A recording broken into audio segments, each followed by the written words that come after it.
नमस्कार, the mamma's kitchen रेसिपीमध्ये आपलं स्वागत आहे. आज आपण बनवणार आहोत पारंपरिक महाराष्ट्रीयन स्पेशल भरली वांगी, मसालेदार, झणझणीत आणि अगदी घरगुती पद्धतीने. चला तर मग लगेच सुरुवात करूया. भरली वांगी बनवण्यासाठी आपल्याला लागणार आहे 5 ते 6 छोटी वांगी, 4 ते 5 चमचे भाजलेल्या शेंगदाण्याचा कूट, 5 ते 6 लसूण पाकळ्या, 1 इंच आले, 2 चमचे भाजलेले खोबरे, लाल तिखट, हळद, धनेपूड, गरम मसाला, चवीनुसार मीठ आणि 2 ते 3 चमचे तेल. वांगी स्वच्छ धुवून घ्या. आता प्रत्येक वांग्याला मधून क्रॉस आकारात काप करा. पूर्ण कापायचं नाहीये, फक्त मसाला भरण्यासाठी चीर द्यायची.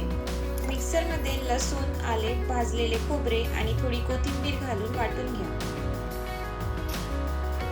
आता या वाटणात शेंगदाण्याचा कूट, लाल तिखट, हळद, धनेपूड, गरम मसाला आणि मीठ घाला.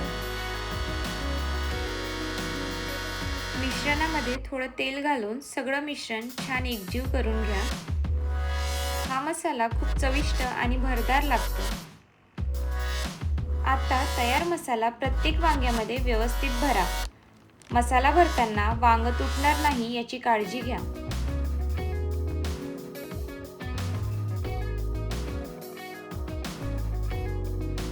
सगळ्या वांग्यांमध्ये आपण छान मसाला भरून घेतलाय.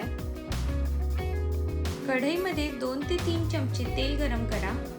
तेल गरम झाल्यावरती भरलेली वांगी तेलामध्ये सावकाश ठेवा.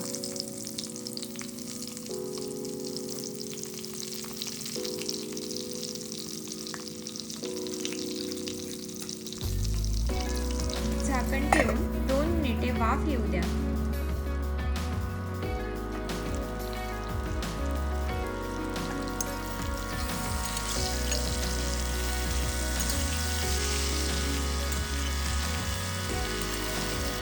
उरलेला मसाला वांग्यावर टाका.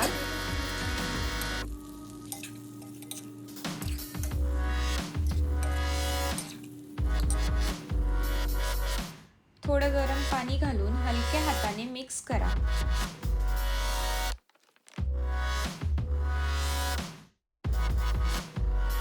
झाकण ठेवून 7 ते 8 मिनिटे मंद आचेवर शिजू द्या. मध्ये एकदा तपासून घ्या. भाजीला तेल सुटलं आणि वांगी मऊ झाली की समजा भाजी तयार आहे.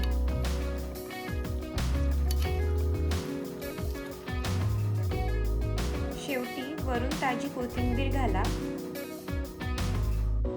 आपली झणझणीत आणि चविष्ट भरली वांगी तयार आहेत. जर तुम्हाला ही रेसिपी आवडली असेल तर व्हिडिओला लाईक करा, शेअर करा आणि चॅनलला सबस्क्राईब करायला विसरू नका. पुन्हा भेटूया एका नवीन रेसिपी सोबत.